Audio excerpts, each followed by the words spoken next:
Okay, why don't we get started? I'm Mark Walters. I'm the Chief Human Resource Officer for UW-Madison, and welcome to one of our TTC forums. What we want to do today, see if technology is great when it's working.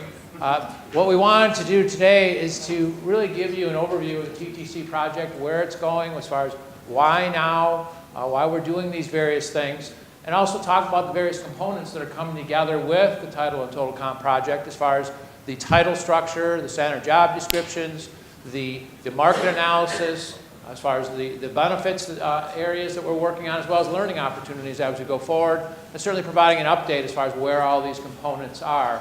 And so this is really sort of a reframing discussions from some of the forums we've had in the past with the Title and Total Comp project. How many folks have been to a forum in the past for the Title and Total Comp project? Okay, great. It's about half the room. So why don't we jump right into it? And what I want to talk to is why now? Why are we doing this Title and Total Comp project as we go forward? Those of you that remember the HR Design Strategic Plan that we created about 5 years ago or so, the Title and Total Comp project was one of those areas that was identified front and center as far as what we wanted to do as a campus. To step back as far as the strategy, in the past, over 5 years ago, we were given the authority to merge together our two HR programs that we had on campus. We had our classified civil service and we had the unclassified personnel system. We were given the authority by the legislature to pull those two systems together because they were quite separate HR programs. And so that's where we created our HR Design Strategic Plan. How many folks were at the forums for the HR Design Strategic Plan and discussions over the years? Okay, about half again. That's great. And so with the development of this plan to merge those two areas together, what we really did was to create through thoughtful design, a more efficient, effective way that we could provide human resources to best serve the needs of the university as well as employees, and certainly the Wisconsin idea serving the citizens of Wisconsin. That was a massive effort. Many of you were involved in those discussions, and in some cases, being on work groups and those types of things as far as going forward. So we wanted to provide that proper framing of where the Title and Total Comp project came from as far as going forward. And so what we really tried to do with our HR Design Strategic Plan was to become a model employer. That was our goal, through the design of policies and procedures in the HR area to really enhance as far as the workforce and community for the future, and really go forward with facilitating the HR system to achieve the various aspects as far as the mission and represent UW-Madison values. And so again, this is where the Title and Total Comp project really came from. So we really had two phases with the HR Design Strategic Plan and the efforts as we developed the new HR program. We had phase 1 and phase 2.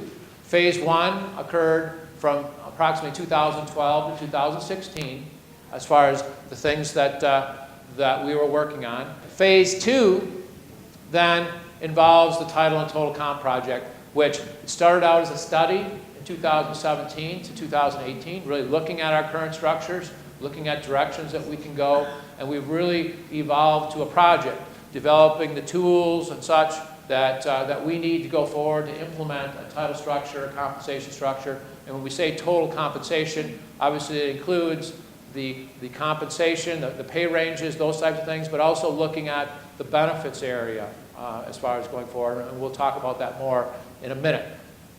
So some of the things that we accomplished in phase 1 for that HR Design Strategic Plan, this identifies really 3 areas: people, policies, and structures, and technology.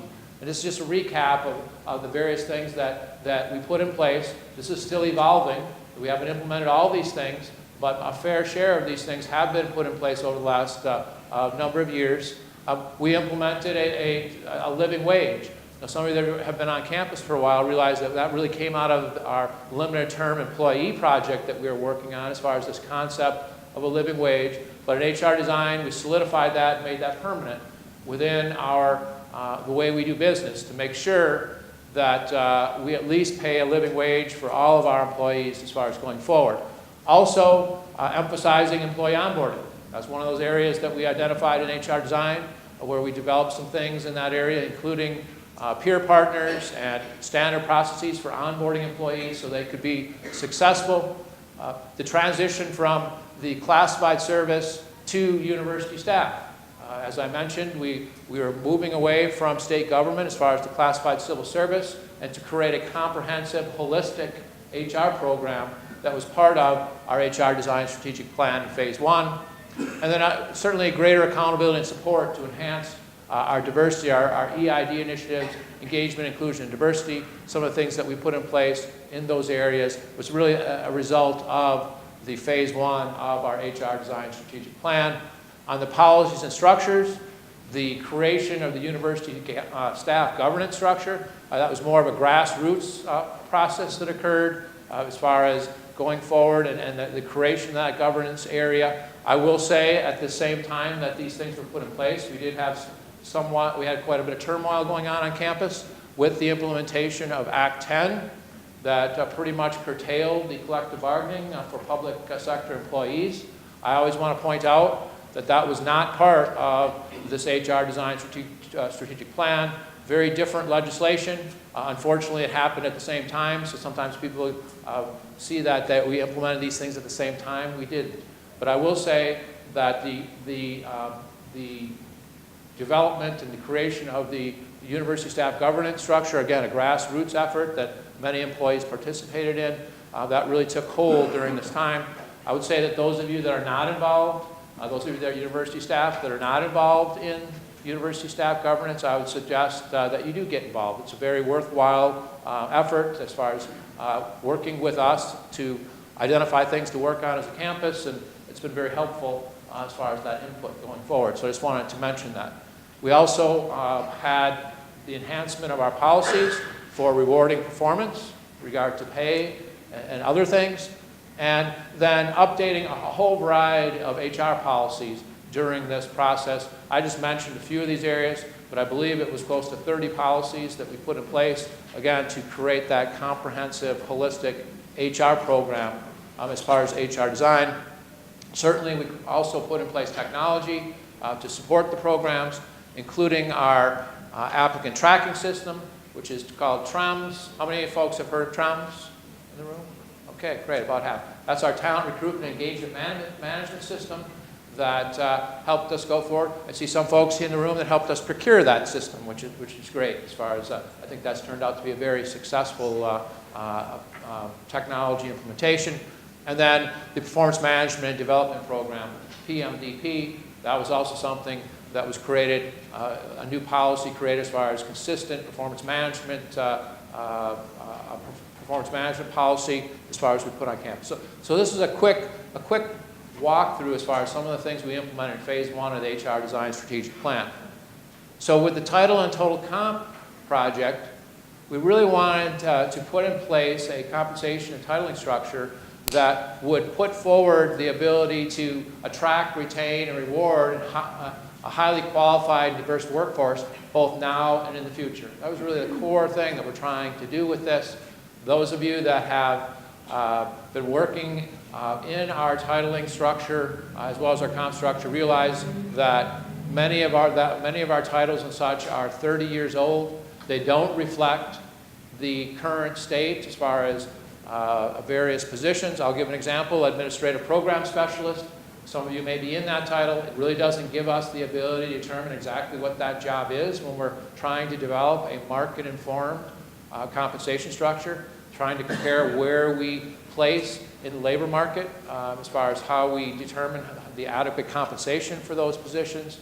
And so that we find ourselves in a state that we really need to address that, and that's obviously why it was identified as something that we really need to go forward with as far as with the HR design strategic plan.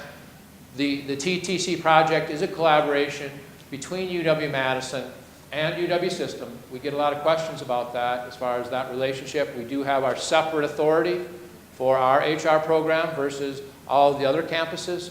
But we did decide that it was the most effective and efficient way to create these new structures and these all the underpinnings for the total comp project with UW System and the other campuses going forward. That doesn't mean that we won't have some different things that UW System and other campuses won't have, but we're obviously working through those things at this point. We also have two partners, external consultants that have been helping us. Mercer Consulting, that's been helping us with the compensation analysis and building pay ranges and such. We're going to talk about that in a bit as we go further in this discussion.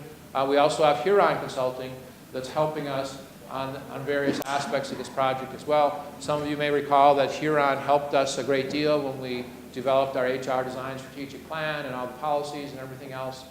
They helped us through all those things. And so I certainly wanted to mention that. And that final bullet that I already mentioned as far as to update the pay and benefits programs to be more in tune with the market. We talk about a market-informed compensation structure and titles that fit the market. I want to make it very clear that, and this comes up when I talk about this in large groups like this, that we're not going out to create a market structure to compete with organizations that are not like us. We're not looking at comparing, well, what does the fast food industry pay for these jobs? What does other organizations that typically are on the low end of the pay scale? We're looking for organizations to compare against that are comparable to us. Other higher ed institutions, public school districts, municipalities, cities, public employers, those types of areas as we've been benchmarking as far as going forward.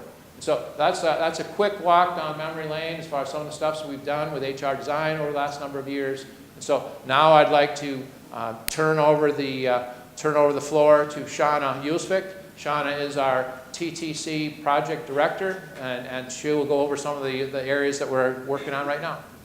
Thank you, Mark. So what are the TTC project goals? One of them is to develop mechanisms so that employee contributions can be more easily recognized and rewarded. Another is also to provide clear identification of career development opportunities for youth. Another is to update our compensation structure and benefits to be market informed. And of course, to ensure that there's a more ongoing regular cycle where we review the compensation and benefit programs that we provide for you. TTC project guiding principles. Okay, so a core part of this project is not to reduce people's pay. Another is that no employee will lose their job because of this project. And another is to make sure that the structure and the framework will provide guidance on how to address market issues over time. Again, this project is ongoing. Every year we'll revise and enhance. There'll be multiple opportunities for involvement that will allow employees to participate and provide feedback. We want to hear what you say, what you think. Employees will have the opportunity to provide their job descriptions with their supervisor. And employees will be able to easily compare their jobs and titles to those across UW and other organizations.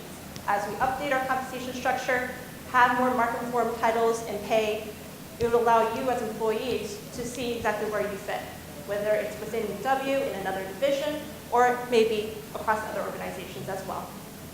And again, this review has not happened for quite a while, so the results of this project is really to make sure that we're attracting, retaining, growing our family workforce. This project directly involves compensation and benefits, but like most things in HR, it will actually have a trickle-down effect to other areas as well, like performance, recognition, work-life balance, development. All these components are something that is usually known as total rewards, a total rewards package. You know, what employees can be provided with by an organization for their contribution, for their work. So for employees, what does that mean? For employee level, clear expectations, job opportunities. For managers, simpler job profiles, know exactly where your employees fit in the structure, relevant market comparisons, and a consistent approach when it comes to pay adjustments. For leaders, it means a consistent, clearer way to make sure that you're comparing to the market, who we're competing against for our talent, and connection to institutional goals. So again, main components, compensation and benefits. So what does that really mean? On the compensation side, it's really to make sure that we have clear job descriptions So we know and we can identify the core work that's being done by our employees. With that foundation set, we can see and go to the market and compare what other institutions that we identify with are paying. And with that also, it means updating other things within compensation structure, such as policies, procedures. On the benefit side, there's the benefit preference survey that happened over the winter, where we asked all employees to identify, what speaks to you. If you had an opportunity to choose between benefits and we could provide something for you, what would you value? And of course, benefit valuation analysis, which is kind of like a market analysis, but for benefits, to make sure that we're being competitive with our peers. So, to the point of, we want to hear your voice. No decision is made in a vacuum. There's no one person that's making a decision and putting a stamp of approval on it. A lot of employee groups that are involved in this process, in this project. They can be anywhere from other HR professionals to people across the employee types, university, academic staff, faculty, etc. And of course, all the decisions and the voices that are being spoken about are funneling upwards to more of a leadership team, all the way up to the TTC sponsors, who are the Chancellor and Vice Chancellor. So with that said, I'm going to hand over my mic to Caitlin Howen, who's the Comp and Title Analyst here at UW-Madison. So yes, like Shauna had indicated, my name is Caitlin Howen. I'm a compensation analyst within the Central Office of Human Resources. The section that I'm asked to speak about today is about titles and standard job descriptions. So I'd like to provide you with a little bit of information about what that looks like in the future, what you can expect, and the components that are surrounding these two items. So in the future, pretty self-explanatory, but all jobs will have a job title. That should be something that is clear and accurately describes the work that is being done in that specific role. We would expect that a job title would also be something that we could look to the market for guidance on. So what do other employers call this job? What are we going to use that will accurately describe and maybe attract candidates to our institution? With every job and that job title comes a standard job description. And this is really a high-level overview and a summary of facts of the main core functions that are completed in that specific job. We would consider this to be more of a profile, and something that could be utilized for multiple employees. So not something at the individual level, but something that could be utilized not only for UW-Madison employees, but UW system as well. It should communicate the high-level macro functions that are being performed within that specific job. It should describe the kind of work, potentially the level of difficulty, responsibilities, and the working conditions of that specific job. It should focus on the job itself and the work that's being completed. It shouldn't necessarily focus on the incumbent or the person who does that work. It's a little bit different than what we're used to. Right now, we actually have job descriptions that are written for individual people. A standard job description should be used and could be used for many employees in different situations and different work units. So just kind of a picture of our current state and what our goal is through the TTC project. Right now, in our current state, there might be one specific job that is being performed in multiple different work units. Right now, every individual employee might have their own specific position description. An HR professional might have drafted it from scratch. It might have started as a blank Word document and someone just wrote down the itemized tasks or responsibilities that that specific person would do. So each one has something very, very individualized.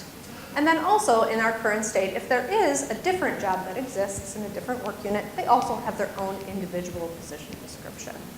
This is a very unsustainable model from a compensation perspective when we're looking to have market-informed information.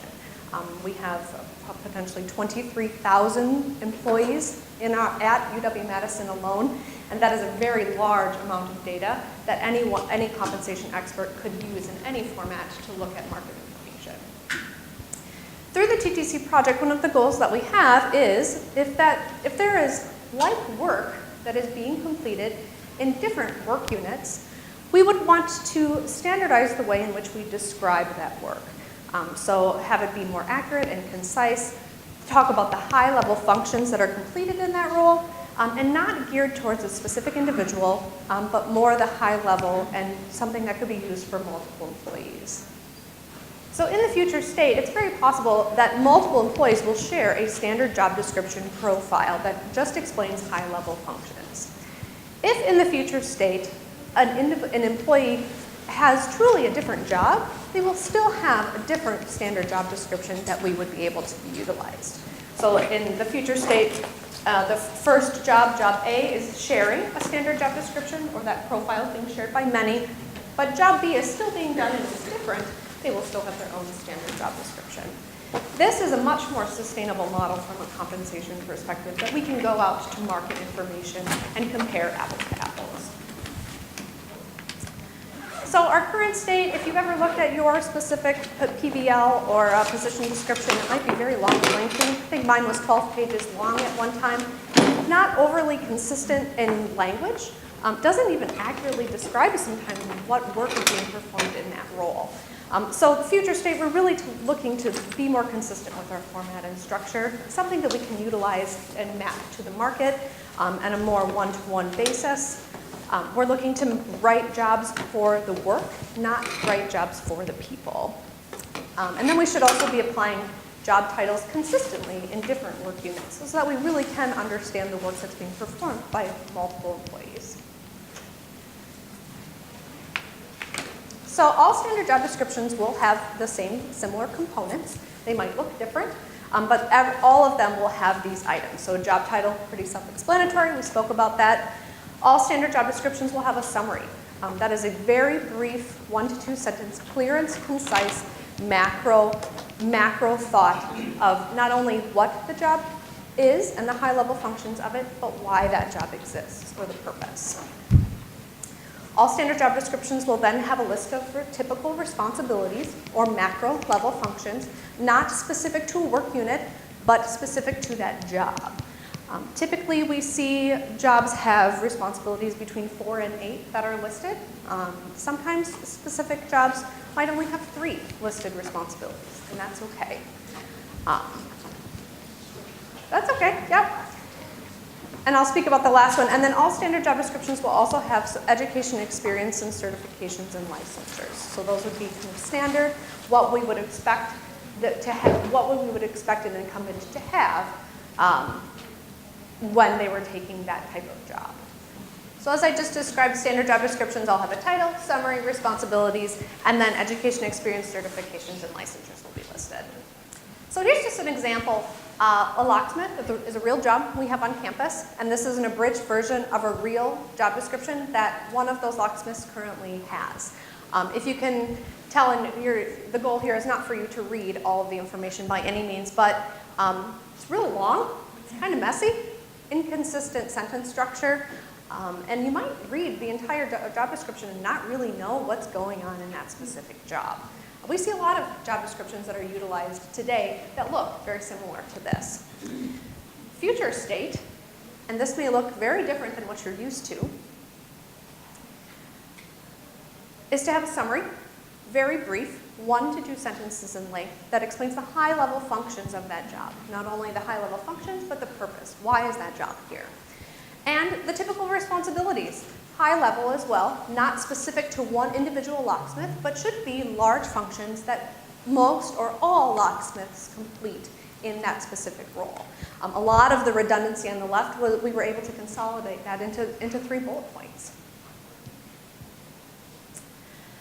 Moving forward, standard job descriptions are not a few things. They are not a long list of tasks or specific activities that a specific employee might do on an individual basis. We understand that tasks are important for some roles. What does someone do on Monday or Tuesday or Wednesday? That's important. It just doesn't belong in the standard job description profile in the future. A standard job description will also not list every possible responsibility that that specific job performs. We're looking to capture at least about 80% or more of the work. But because these are shared by many, we might not be able to capture every individual responsibility that someone might complete. We will use these standard job description profiles to then develop position descriptions, which is actually the next iteration or level of the TTC project. And that's where we may need to include some additional responsibilities that are more individualized for a specific employee. But the profile, the high level, won't have those specific individual tasks or responsibilities listed.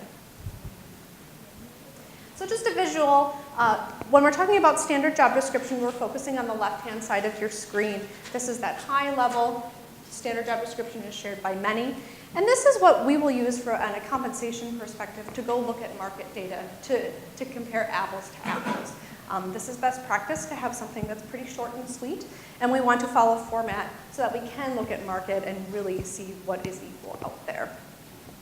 The standard job description profile can then be used to develop a position description that may include those additional or unique responsibilities that are more individualized.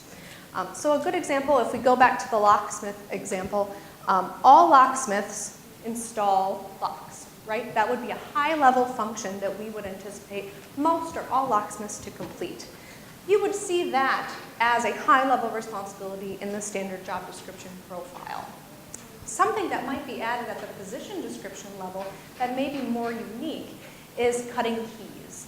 Maybe not all locksmiths cut keys, but I'm sure some of them do, and that is a unique responsibility that we would want to capture, but in the position description. Notice in both of these there aren't tasks listed or individual activities that might happen on a daily basis, like that checklist that some employees might utilize on any sort of frequency. But something that might be included in a task list for a locksmith might be checking the locks in the chemistry lab for operability annually, right? That's an individualized task that that specific locksmith does. Not all do that by any means, but it is important that we identify that somewhere down the line in more of a task list format.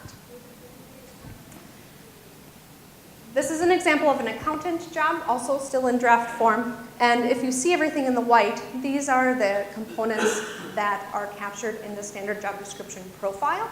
This specific accountant performs task number, or responsibility number 7, and this would be unique to that specific accountant job.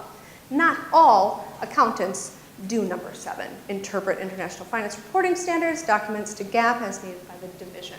That's unique, not something we would see in the profile level. So standard job descriptions, what has been done, what's moving forward, what can you expect from these? So far, we have engaged over 400 subject matter experts, not only at UW-Madison, but also at UW-System, to help us look through these drafts, provide feedback, and to help us refine and make sure that we're accurately describing the work that's being done at our institution. We have finalized a market competitive assessment, and upcoming soon, we will finalize our compensation philosophy. All of our standard job descriptions will move from draft form to a final form. We will then match current jobs with those in the new structure. So we'll have to take our current existing job descriptions and we'll need to fit those and slot those into the new world. Your divisional human resources will be involved in this process to make sure that we do it correctly. And then eventually, after that process has been completed, we will conduct employee manager conversations where a manager or supervisor would sit down with the employee and have the conversation about what their new title looks like, what the standard job description profile is being used, and what that means for them moving forward. Okay? So the next section will be about market analysis, and my colleague Brian Steen will be discussing that in more depth. Thank you, Caitlin. Okay, so I get the pleasure of briefly speaking with you about the market analysis piece of this project. And before I jump into the details of it, I just want to sort of give to you the way that I'm starting to sort of see this project. So Mark and Shauna lay out for us at the very beginning sort of the starting point or the pathway on this project. And then they also talked about what I would call the finish line, and they did that by way of saying, here are the goals for the project. We want to be able to attract, retain, and engage a diverse workforce, and we also want to be able to go to market on a consistent basis and have a structure related to our pay and benefits that we know is competitive. And then Caitlin sort of takes us on the first step of that path as she talked to you about the standard job descriptions and why those are so important to the project overall. And then I'm going to pick up right where Caitlin leaves off with the market analysis piece. So the market analysis piece of this project is all about setting pay at a competitive range and targeting a competitive range that we can build our salary structures around. We currently, in our current state, this is a little bit challenging based on the way that our job descriptions are written. So if you'll think for a moment about a title like Admin Program Specialist, it's really hard to go to market and find out what our peers are paying an Admin Program Specialist because the work can vary by department and actually by desk, right? You can have somebody called an Admin Program Specialist in the same department at one desk doing something completely different than the person next to them. The standard job description will be our way of saying, here is the profile that I want to find out what the market is doing, whether that be an accountant or a locksmith or any of the other examples you heard. The objective of those job descriptions is to say, okay, what does the market pay, or what does the market look like for this type of work, this type of activity? And as we start to do that, then we can get to a place where we are no longer having this decentralized approach to developing salaries and finding ourselves in a situation where someone performing the same work might fall at a different place in our existing salary structure. We want to get to a place where that's centralized and that we know we can regularly go to market, understand what's being paid, and then set our structures in a range that we think is competitive. Again, with the overall goal of really attracting, retaining, and engaging a diverse workforce. Caitlin showed you an example that looks very similar to this earlier, where she's talked about the different types of jobs and how these job profiles can really be a one-to-many match. This is just to highlight to you what will happen after that standard job description process has been completed. We will have a library of standard job descriptions, and employees will then be mapped to those job descriptions. But our role, or our goal, will be to take those and regularly look at the market and find out what's competitive. What does it look like? And as Mark mentioned a little bit earlier, we are going and looking at markets that make sense. Who would we compete with for a particular job is the way that I like to frame it or think about it. If we're thinking about something that, like a researcher, it's very likely that we're talking about being competitive on a national scale. So our comparison group will be based on that approach. There's some instances where regional competitiveness really, really matters, and we would take on that approach. But again, the goal here being, how do we set, or what does a structure look like that's competitive? The only way that we can answer that is by understanding what the market is doing. And then to back it up one step, the only way we can get there is through those standard job descriptions. With that very brief spiel, I'm going to turn it over to Diane, who's going to talk to you about the benefits component of all of this. All right, thank you, Brian. Good afternoon, everyone. My name is Diane Blaskowski. I am the Director of Talent Rewards at the Office of Human Resources. And I'm going to talk today about the benefits portion of the TTC project and our strategy going forward with that. So we're using a three workstream approach for evaluating benefits within the TTC study. First workstream is really the benefits valuation analysis, otherwise known as the BVA. We actually worked with Mercer on this. Mercer took a look at UW-Madison's current benefit offerings, our package of benefits that we currently have, and compared it to peer institutions and non-peer institutions, so other employers doing the same types of work. So on the bottom you can see the asterisk. The market we're talking about, as Mark mentioned, as Brian mentioned, really other public higher education, other private higher education, our Big Ten partners, and some private sector employers as well. That's our comparative market for this. The second work stream is the Benefits Preferences Survey, which hopefully everyone here was able to participate in. The goal behind the survey really was to find out what all of you value in benefits offerings. So as we look forward, we know what, and it has been identified for us, what everybody wants, what everybody values for themselves and families in benefit offerings. And the third work stream, we're going to take the BVA and the Benefits Preferences Survey and align them to develop the long-term benefit strategy. And this is a strategy with benefits and how we might move forward for the next 3 to 5 years at UW-Madison. So Mercer will analyze and compile data for us on both the BVA and the Benefits Preferences Survey. Once we get that, we have a team of UW benefits experts that will be analyzing those results and creating some recommendations and options. Those options will be vetted by UW stakeholders, and then final recommendations will be sent to leadership. So why did we do the benefits preferences survey? Well, we wanted to see how we stack up to market. How do we match? How do our benefit offerings match to other employers? And how well do our benefits currently meet the diverse needs of our faculty and staff? We also did it to help shape benefit offerings going forward, because you all helped us identify what you value. It also offered all of you the opportunity to give us your feedback, tell us what you value, and give us your opinions. We did hear some rumors that part of the intent was to reduce or eliminate benefits, and I want to set the record straight on that. There is absolutely no intent to reduce or eliminate any benefits based on this survey. It was not for that reason. The primary reason we did it is to learn what you want, identify what the values are out there so that we can enhance our current benefit offerings. Not to reduce or eliminate, but to enhance. And then the summary of the results will be shared out once we have those. The preferences survey was done with Mercer, who is a benefits survey expert. So they conducted it on their secure server site. So nobody at UW-Madison will ever see results of who said what on the survey, all confidential. UW-Madison's completion rate was 45%. So we had over 9,600 employees take the survey and complete that.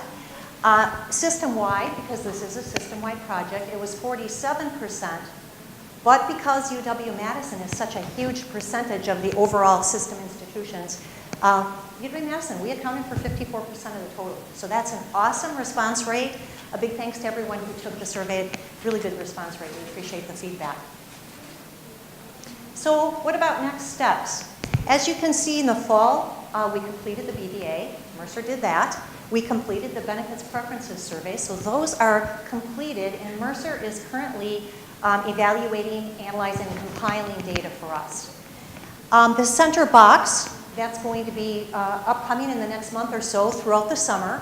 That team of benefits experts, UW benefits experts, will be evaluating the compiled data that is coming in from Mercer. And then in the fall-winter timeframe, we will be developing some options for future benefit enhancements. So I'd like to introduce Lynn Freeman, my colleague, who will be talking about some TTC outreach. Thank you, Diane.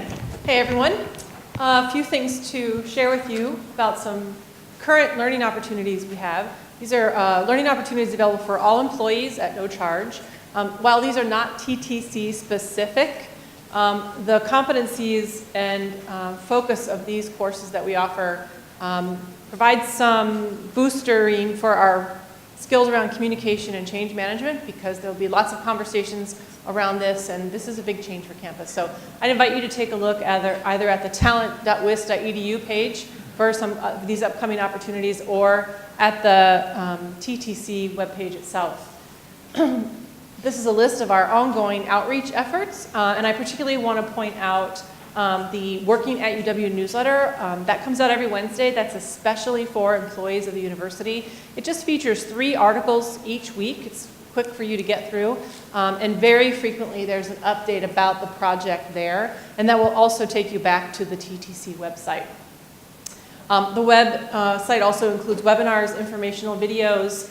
We've got other newsletters and updates going out. Inside UW is an all-university newsletter. Managed newsletter is particularly for campus supervisors. If you are a manager or supervisor and you're not on that email list, please see me. I'd be happy to add you.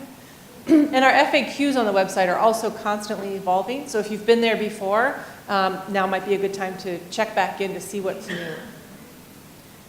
We have a number of ways that we've invited and are having employees participate in this project. I particularly want to point out the third bullet point, the Professionals Outreach Network. That's a new addition in the last month or so. This group of folks includes representatives from all school, colleges, divisions, and departments, many departments, to help with communications and contact within your division or department. And finally, the TTC website, which is just TTC Study. And you'll see at the top there a couple things I mentioned. including there's an employee engagement tab where you can find ways to be involved, including the learning opportunities, as well as the FAQs feature. So I'd invite you to take advantage of any of these to know what's going on ongoing. Oh, I'm sorry, I forgot one very important thing. We have more forums coming up in July and November. So stay tuned for 2 or 3 dates in July or 2 or 3 dates in November for updates at that point. With that, I'll turn it back over to Megan. Excuse me. Okay. Hello. My name is Megan Owens. I'm the Director of Compensation and Titling, and I'm charged here today to kind of recap what we've been talking about. We've given a lot of information to you. Hopefully we can bring it together all in a nice package. So we want to have a pretty good understanding of where we're going with this. So first of all, let's recap some of our progress today. So some of you may remember that I was one of the presenters back a while ago where we came and we were talking about job groups. And we formed 24 job groups, including clinical faculty and executive leadership, and 116 job subgroups and level guides. And when we did that, we came out, we chatted with you about what kind of job groups we were looking at, and then also engaged you for feedback on what those job groups looked like. So as a result of those opportunities, we were able to provide these come up with 24 job groups and 116 subgroups. From there, we then created standard job descriptions. Caitlin talked to you earlier about what those standard job descriptions will entail. So we've developed approximately 645 standard job descriptions to date. We anticipate that number to go up because we are now in the process of reviewing our subject matter expert feedback. So after we OHR developed those standard job descriptions, we asked over 400 people system-wide to take a look at them based upon their subject matter expertise and say, what do you think? Did we hit the mark? Where did we miss it? We took that feedback and then revamped the standard job descriptions, and are now working on, I should say, revamping those standard job descriptions based upon another set of subject matter experts. So it's a pretty step-by-step process. We're engaging people who know the field and saying, what do you think? Did we do this right? What do we need to fix? So that they are applying to our jobs here at UW-Madison. In order to have our subject matter experts know how we are working through these standard job descriptions, we provided a workshop to them and said, hey, please come, this is the methodology we're looking at, what do you think, can you help us out? And they've done so. We also then, as Diane also talked about, we completed our Brian talked about completing our competitive assessment, which is where we went out, our partner Mercer went out with those identified market areas that the public education, the public education, Big Ten peers, and some local businesses as well as statewide businesses, and said, how are we ranking? How are we doing? And we did it's called a competitive assessment. How are we sitting? And then, as Diane talked about, and I hope all of you completed your employee benefits preference survey. And we are waiting on the results from Mercer yet, as Diane said, from that survey to figure out what people like and what people would like to see UW-Madison explore in terms of our benefit packages. So, with that, project sequence. So we've talked a lot about a lot of things going on. So right now, like I said, we are gathering feedback from subject matter experts across campus, and then the Office of Human Resources is reviewing that feedback and incorporating their feedback into our standard job descriptions, which means including creating new standard job descriptions where we might have missed something. Okay? From there, then we are also going to start working on what's called the total compensation approach, that includes looking at the benefits valuation analysis as well as the employee benefits preference survey. So that's part of our total compensation approach. We are going to then also look at developing a compensation philosophy. So what is UW-Madison's philosophy towards compensation? Where do we want to sit in the market? Do we want to, in terms of how do we want to compete? We're going to try and determine that within a lot of engagement with our leadership as well as feedback collection. We are going to establish a salary-based pay framework using market data. So we are currently in the process of analyzing and looking and collecting some of the market data that Mercer, our partner, has gone through and collected. Backs and forth still going on, so we don't have much to report on that. But that is part of that data collection will help us establish what's called salary ranges. And then from there, we're going to develop and update our compensation plan as well as salary guidelines. How are we going to move through this, how are we going to award pay increases. Once that's completed, then we're looking at implementation, which is where we are going to have, you will all have conversations with your supervisors about what your standard job description, what your position description looks like. So the standard job description template that you would be matched with, or profile that you'll be matched with, and then also what do we need to do in order to make this look like a position description. So we talked about that, possibly adding that 20% if you needed to. Some people will not need to do that. And in some cases, our standard job descriptions will encapsulate everything that needs to be said about your work. Other camps it won't. So you'll be having those conversations as well with your manager and supervisor. There will also be an appeals process that will be rolled out.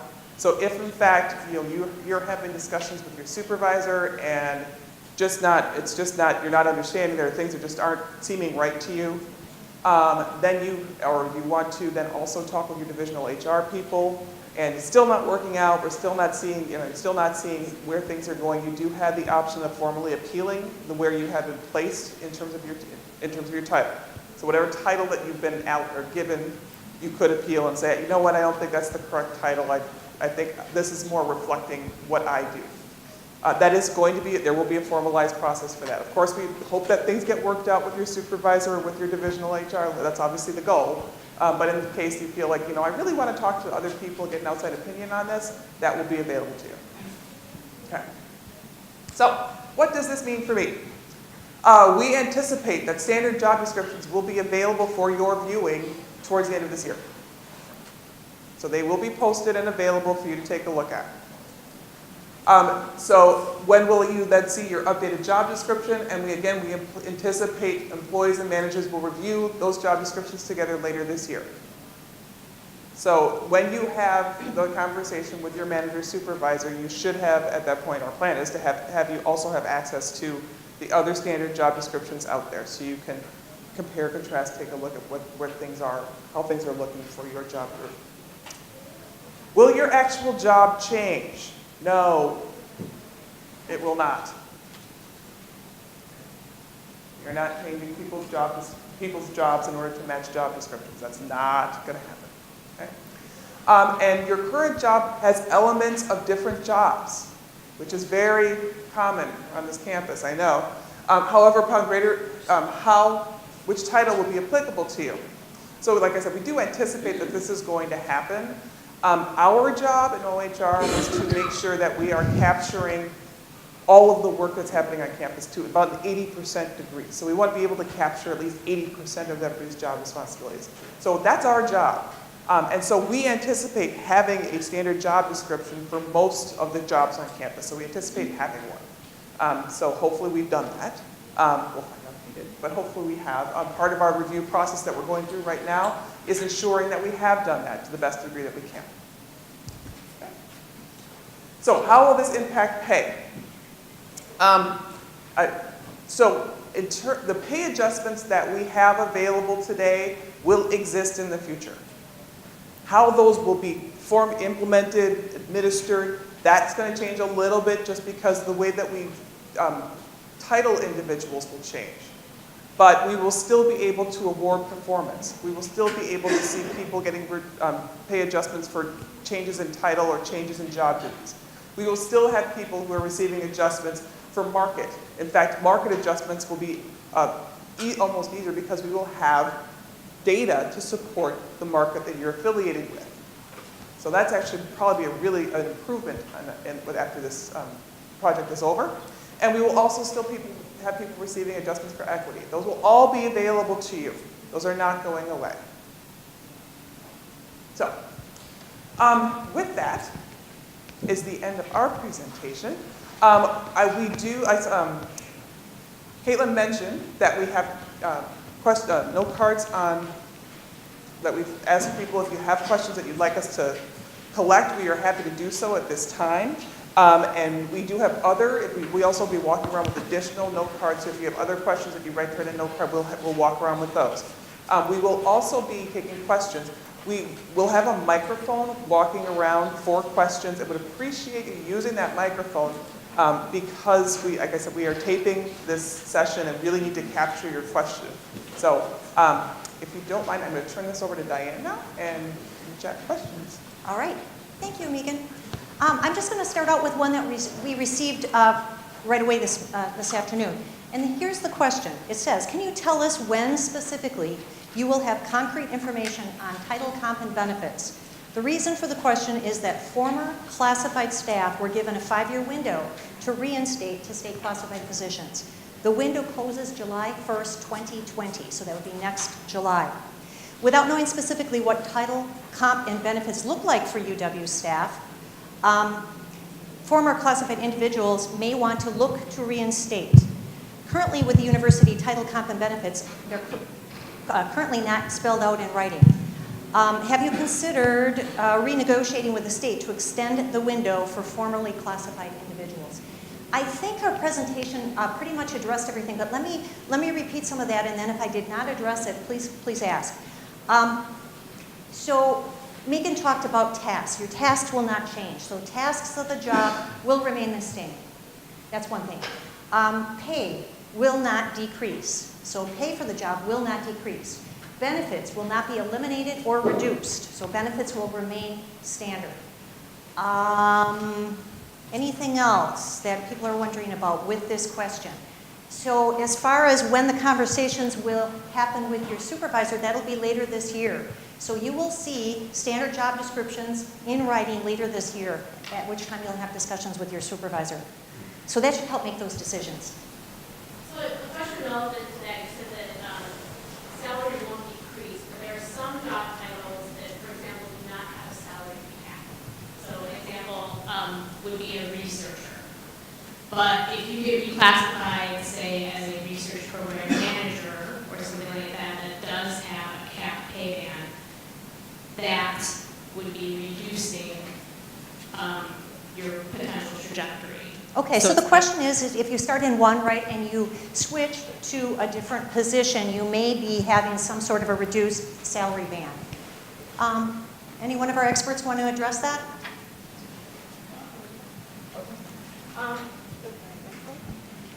Hello, can you hear me? Okay.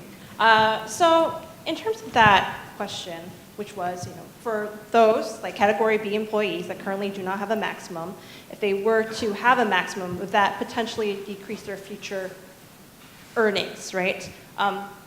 My answer to that would be, that's quite hypothetical. All salary ranges, especially that are market informed, actually do have maximums. It's best practice, actually, for compensation professionals to have mid-max. So again, that we know that we're appropriately compensating not only that individual, but also in context of other jobs as well, right?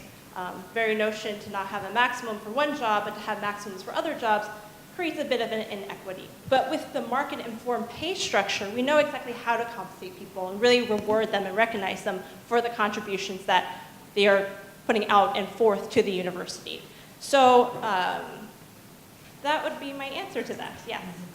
Again, very hypothetical, right? To not have a maximum, does that mean you have unlimited amount of pay? No, that wouldn't be feasible, legally defensible, fiscally responsible, or appropriate for other jobs as well.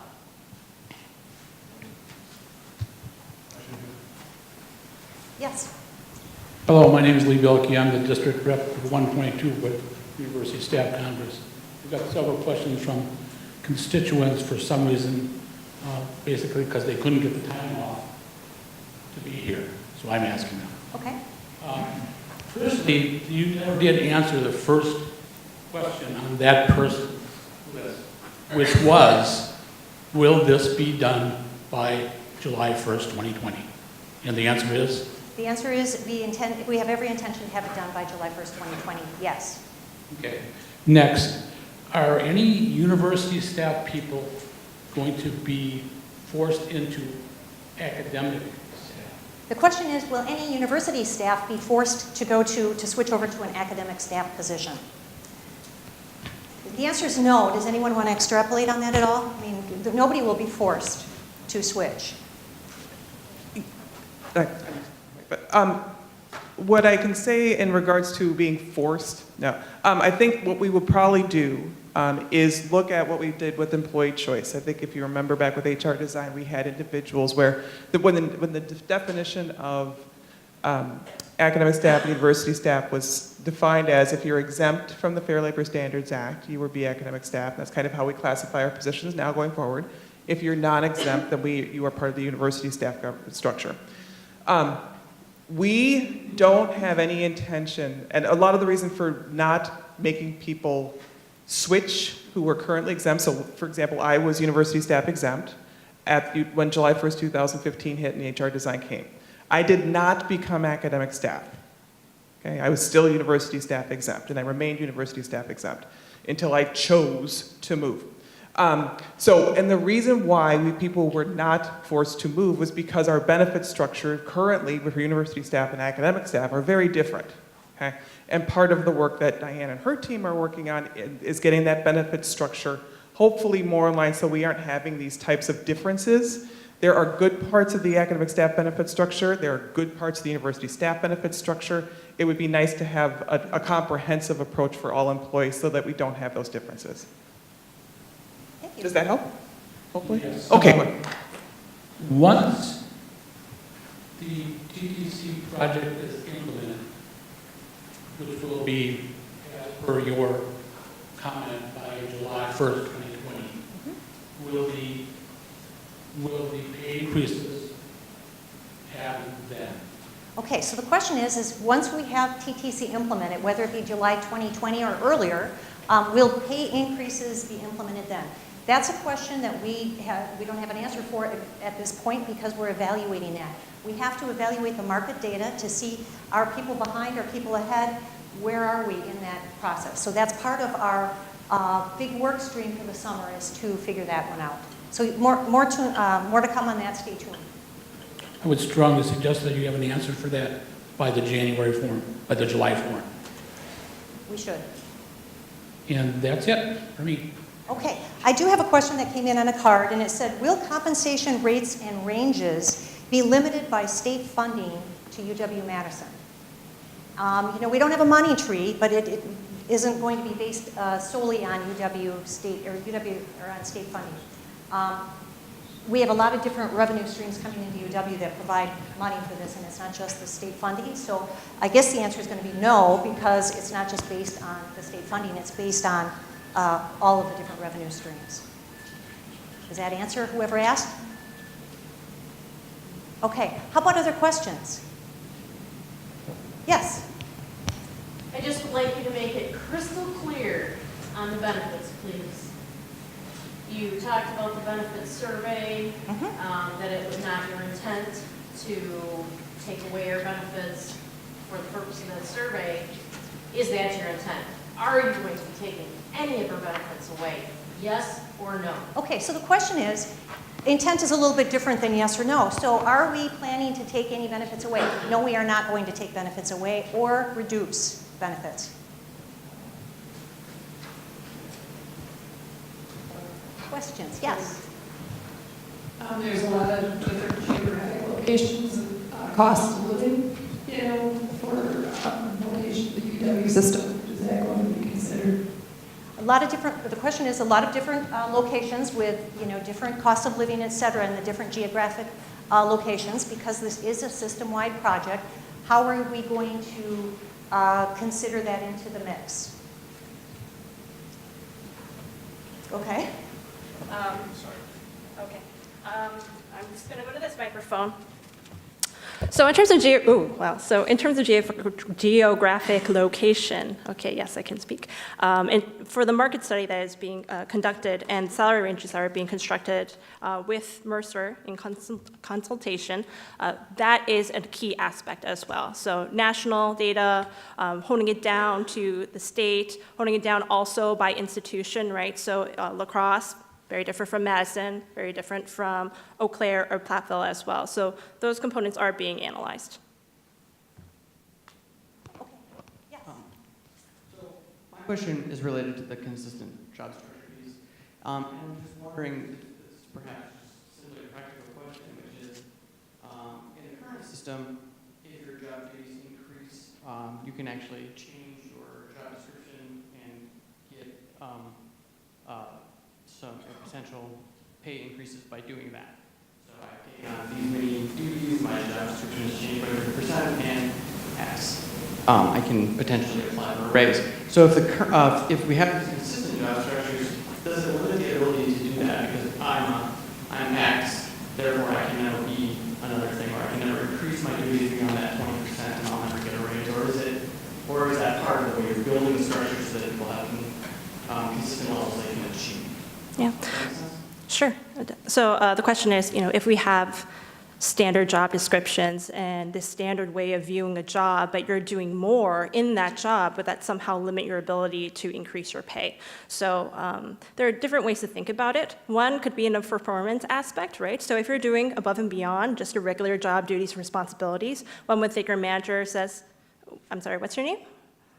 Paul. Paul is a great performer. Not only is he hitting all the marks for his regular standard job description duties, but also doing X, Y, and Z. I think Paul would be up for a pay adjustment, right? That's one way to think about it.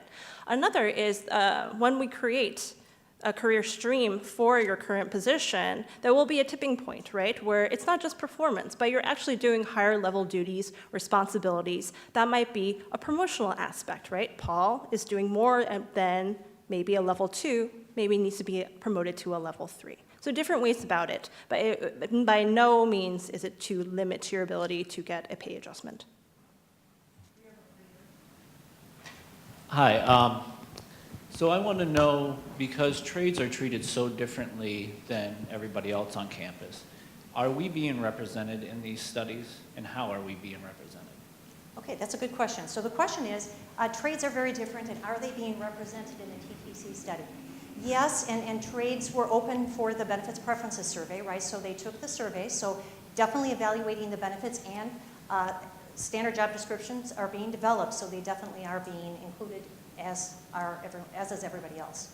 Yes. Well, when the survey came out, we were treated very differently in that also. We didn't get emailed the survey.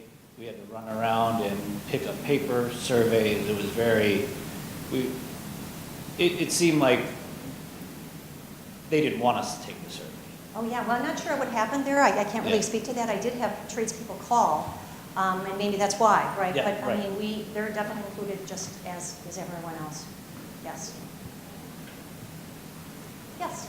So, I mean, I think it's important to recognize this has been a journey over multiple years, and it's a heavy lift, so thanks for continuing to carry on, because it's necessary for market-based purposes. The point you made earlier about marks are helping us with geographies, I assume that also is considering, for some reason, I have an affinity for people like accountants. So let me use the accountant as an example. You may have an accountant at the med school, and you may have an accountant in L&S. And because they're at the med school, their compensation levels may be at a different level than L&S because it's the med school. Are those kinds of things being considered as well in the bands, or is that influenced by the 20%? So in terms of differences within the actual divisions on our campus, no, that would not be part of the base pay structure in terms of the foundation or the outline that actually is being created, right? We're thinking more outside, so uw-Madison, the other institutions within the system to create a pay structure that's flexible enough that can incorporate and encapsulate all the differences between our different institutions. But to your point about differences within divisions, that could actually be rolled out in more of a divisional level. So once we have the pay structure, HR representative from the law school or the med school might say, you know what, I think our employees are doing more than just the baseline in terms of being an accountant, and because over at SMPH, the School of Medicine and Public Health, they deal not only with just regular accountant functions, but they have to talk to UW Health as well, have to deal with the medical foundation. Very different, right? You might just still be accountant at your core, but you're dealing with a little bit more complexity. It would be up to that HR representative to maybe talk within their unit and also within the different departments as well to be like, okay, as a school or as a division, do we want to put a 10% premium on all our accountants, especially if they're performing in a very excellent fashion consistently? Good question. Yes, Gary. A couple questions. One, the city of Madison is going $15 an hour for every job starting January 1st. We have 20% of the university staff making less than $15 an hour. How are we going to address that? And when we do, how are we going to address the compression that's going to be caused by raising them up to a wage that people can actually live on? Second, we talked about caps on jobs. We have people right now who are at the top of their pay grade who are getting lump sums. This affects them when they retire because their sick leave isn't as high.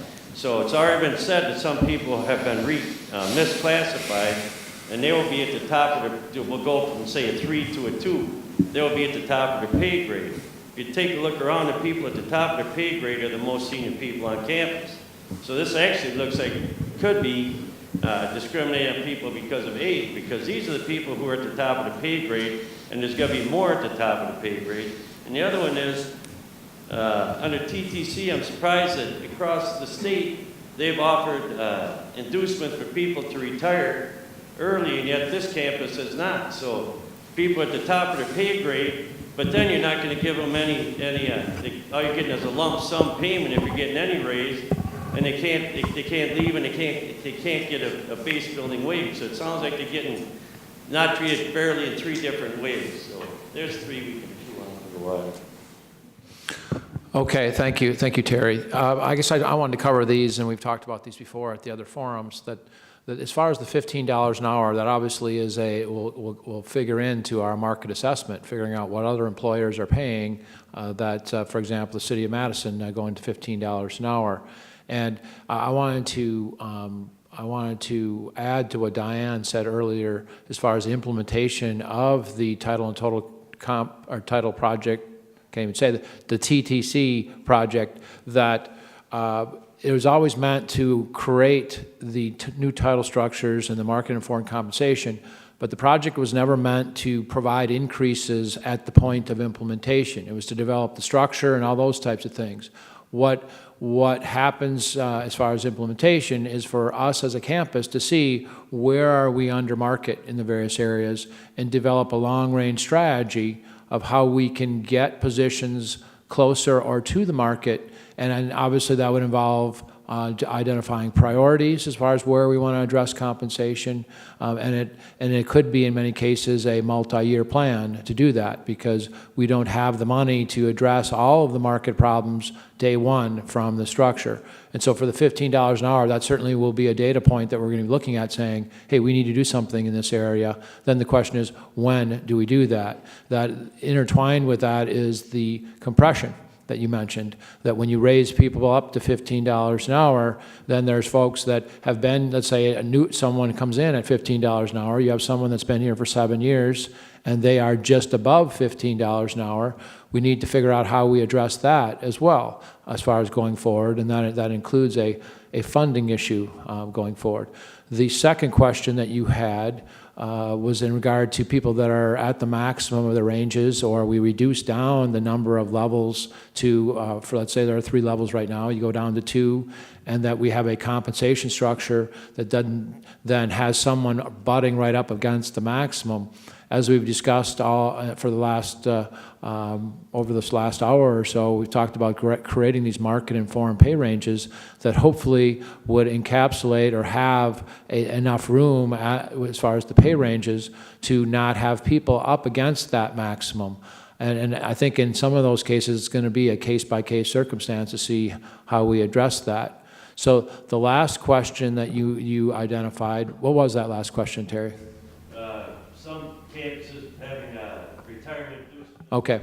So the question was, some campuses, I believe it was about 4 years ago, had an early retirement incentive program that they put in place where they asked employees whether they would consider getting essentially a lump sum payment for a certain amount of time that then they would agree to retire. I will say that what happened with us not doing that is that we did a legal analysis, worked with the Department of Justice, and we came to the conclusion that we didn't necessarily think we had the legal authority to do that. And other campuses believed that, as well as UW system, felt that there was the ability as far as a legal authority. And so we decided that we were not going to pursue that because of the tenuous legal predicament that we might find ourselves in. Keep in mind that with our Wisconsin retirement system, we don't want to jeopardize as far as employees and that retirement system, as far as how we handle these things. There are a lot of tax issues and everything else involved. So, but I will say that we are revisiting that as something that we want to look at to see how we can mitigate that risk so that we can possibly go forward with some kind of program down the road. I can't promise anything here, but I know it's been discussed over the last couple of months as far as whether we can find some other strategy to do some similar things. I have a question about flexibility. No system will be able to capture every circumstance. So is it your anticipation that there will be exceptions to a maximum range if there's a special circumstance where, say, a researcher is the only person who can do it and he's already getting paid more than your max?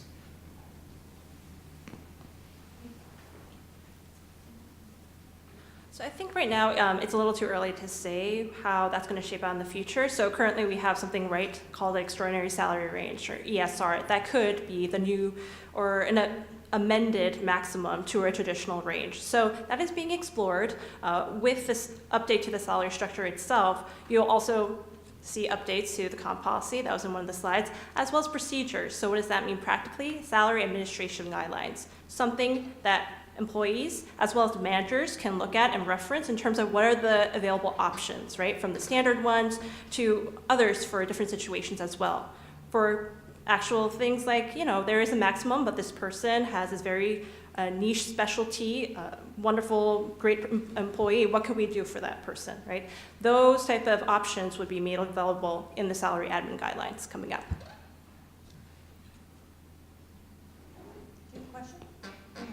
Yes, I do. Well, is there anybody else on the floor that has a question?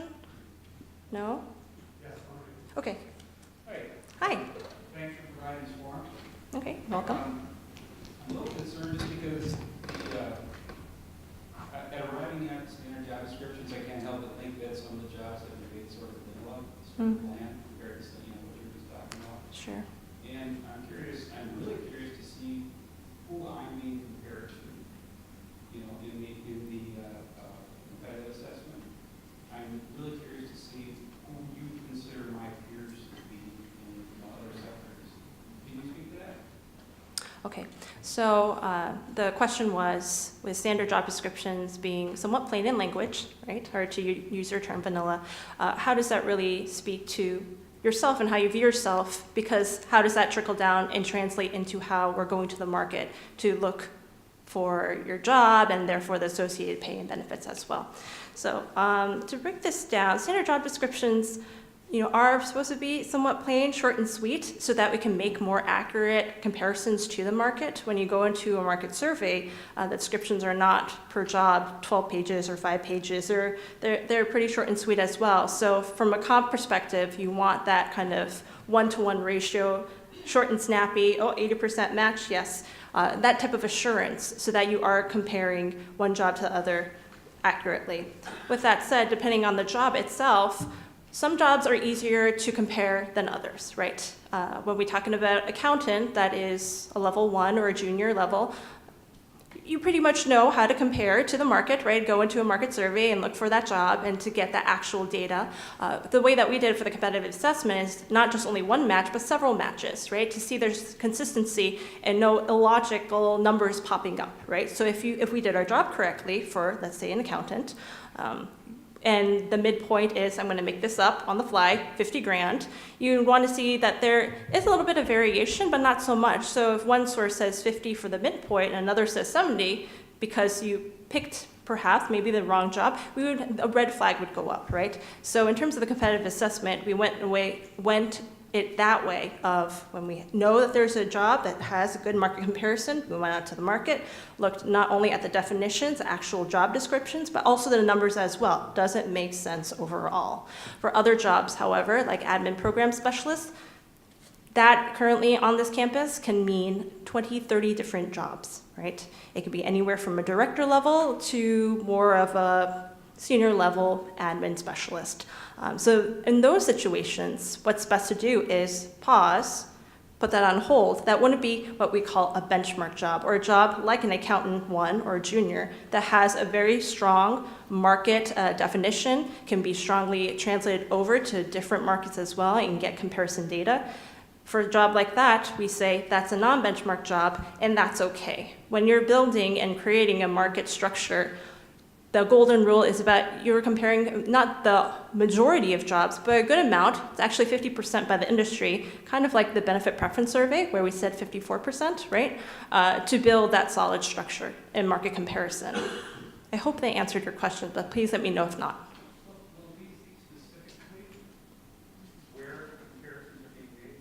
Oh, well, for the market competitive assessment, that is proprietary information from Mercer, so we cannot share that externally.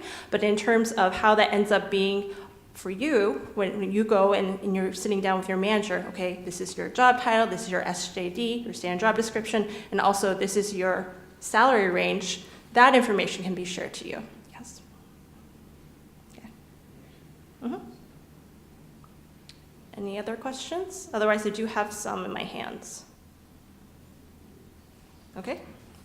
All right, one question. Could you please clarify who will determine which standard job descriptions employees will be classed into or gets mapped into? Right. So this will be happening later on this year. So once we have our titles and standard job descriptions and created that salary framework, we're going to take the old jobs or all those different accountant titles, accountant journey, advanced, and map them to the new one. That's step one. Once we have that type of crosswalk established, we have to go into every single employee, right? Some employees have the job codes that we've actually mapped and did a crosswalk for. Those will be easier than others. And for other ones, like admin program specialists, our full intention is to go in, pull as much information as we can, right? PBLs, speak to the division HR to create that initial mapping. So that will be done within OHR compensation titling. After that initial mapping is done, we will then convert it into spreadsheets, divvy it up by divisions, but send it over to your divisional HR. They will have also the ability to say, yes, that makes sense, or no, you missed the mark, and here's why. I'm providing you the PVL, I'm providing you other supplemental information, maybe org chart information as well, and there'll be a conversation involved. So it's not just a one-sided activity at all. It has to do with a conversation between OHR as well as the divisions. All right, next question. What? I'm sorry, what?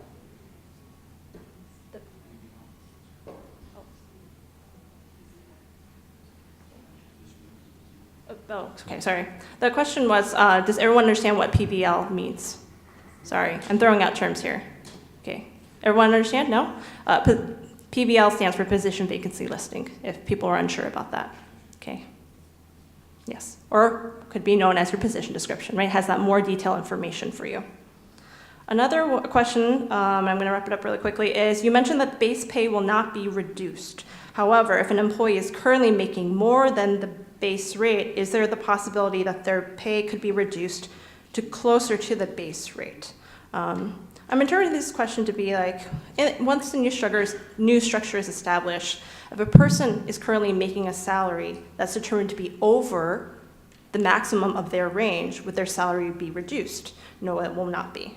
It will be held, though, until it falls back into the range, but there's still opportunities for maybe a lump sum available, but the base pay itself, that person's salary, will not be reduced just because they know they don't fit in the new structure. Does anyone have other questions?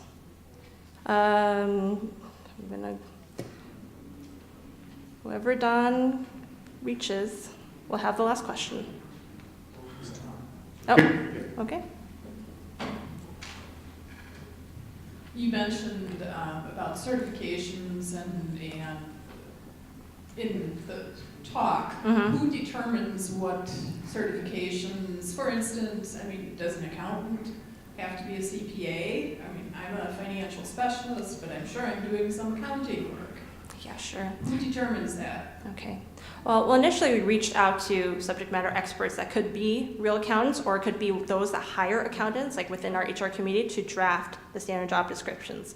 After that, we reached out to have other people put their input as well. So if the standard job description, for instance, said that it was a requirement to have a CPA, some feedback that we might have received through the survey would be, actually, it shouldn't be a requirement, it should be a preferred or a typical, right? So all that information is being gathered, and actually we're in the process where it's being consolidated and being brought up to OHR's compensation entitling team.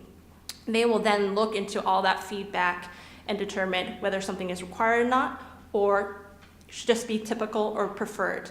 Another kind of sanity check also is to go into the market surveys where such information is also listed. Certifications, degree requirements, minimal years of experience, etc. Yes?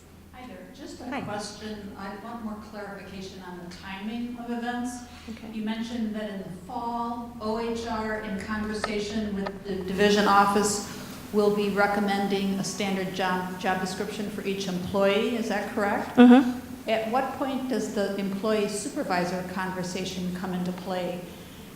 Are they going to have that conversation after they've received their standard job title?